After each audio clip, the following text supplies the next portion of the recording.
அஸ்ஸலாமு அலைக்கும் வரஹ்மத்துல்லாஹி வபரகாத்துஹு. ஆகிஃபா டெய்லி தீன் இன்றைய நினைவூட்டல். மூன்றாவது ஆமீன் என்ன சொன்னாங்க நபி ஸல்லல்லாஹு அலைஹி வஸல்லம் அவங்க?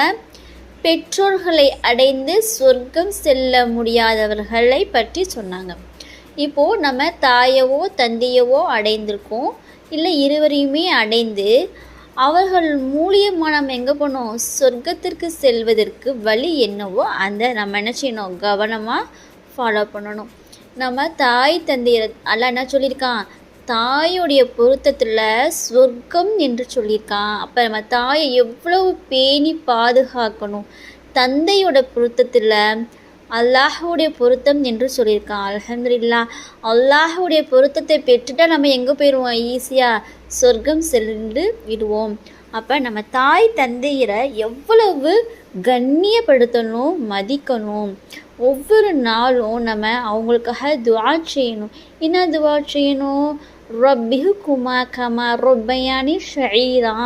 யா அல்லாஹ், எங்களை சிறு வயதில் எங்களை பேணி பாதுகாத்து எங்களை எவ்வளவு சந்தோஷமாக வளர்த்த எங்கள் தாய் தந்தையரை நீ 70 மடங்கு பாசமும் அன்பும் பிரியமும் வைப்பாயாக அப்படின்ட்டு நம்ம ஒவ்வொரு நாளும் நம்முடைய தாய் தகப்பனுக்காக வேண்டி துஆ செய்யக்கூடியவர்களாக இருக்கணும்.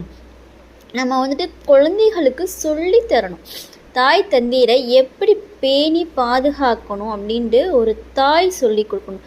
தாயோடைய பாடத்தில் தான் ஒவ்வொரு தாய் செய்யக்கூடிய ஒவ்வொரு செயல்லையும் பாடங்களில் தான் குழந்தைகள் சரியான முறையில் என்ன செய்யும், வளரும். இன்ஷா அல்லாஹ் தாய் தந்தையரை மதித்து சொர்க்கம் செல்லக்கூடியவர்களாக ஆகுவோம்.